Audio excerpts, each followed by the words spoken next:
All right, we're with Monti VanBrunt, the head coach for the Czech national softball team. Monti, a tough loss to Great Britain, but a well-fought battle here at the Olympic qualifiers.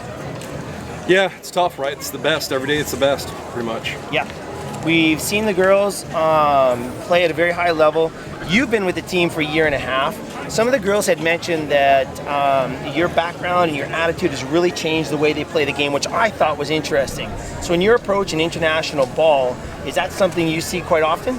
Yeah, my biggest task really is getting into every country's culture and finding out how to take the good things from their culture and use them, and then find out where they can improve. And in this case, it's being more aggressive, and if you want something, you got to go take it.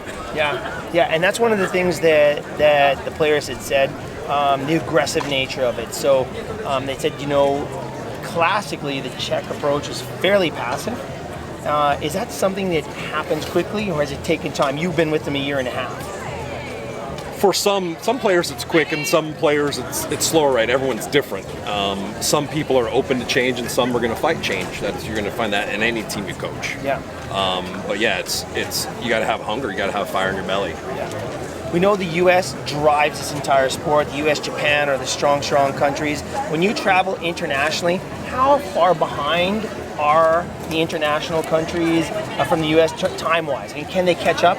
Yeah, I mean, they're catching up one by one, player by player, and it's really the speed of the game. And some language is a barrier, right? If a country doesn't have coaches that are fluent in English, they can't really learn what the U.S. offers, right? Language barrier, it's huge.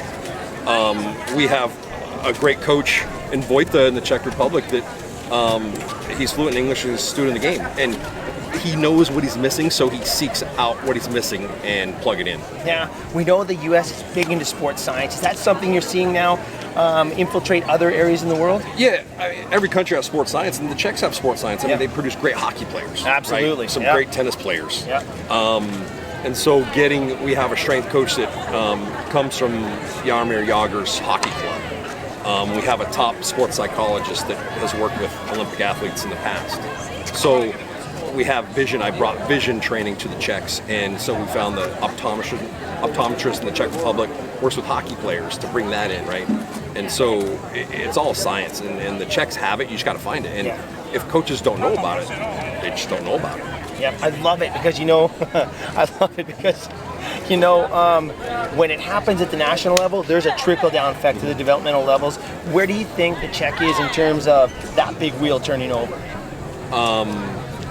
The next generation of Czech softball is there. They have a great little core group of youngsters, like our two Veronicas, the third baseman, the pitcher. They're young. Catcher's young. We had two girls playing here this tournament one that can still play in the Under-19 World Cup. So she'll be going to Irvine, California, play for the junior national team. So we have a lot of kids under 22 here. Yeah, great stuff. So now, in terms of the Olympic Games and this pathway, that is a big opportunity for players in this sport to have it out of the Olympics, back in the Olympics. This is a game changer. We're out for Paris, back in for LA. So it's going to be off and on, but this is a momentum builder for sure. It is, and so we're real close. We didn't get to where we need to be, but I think it's the closest we've ever been. Yeah, great stuff. Appreciate your time, appreciate you and everything you do for the game internationally. Thanks. Okay, great.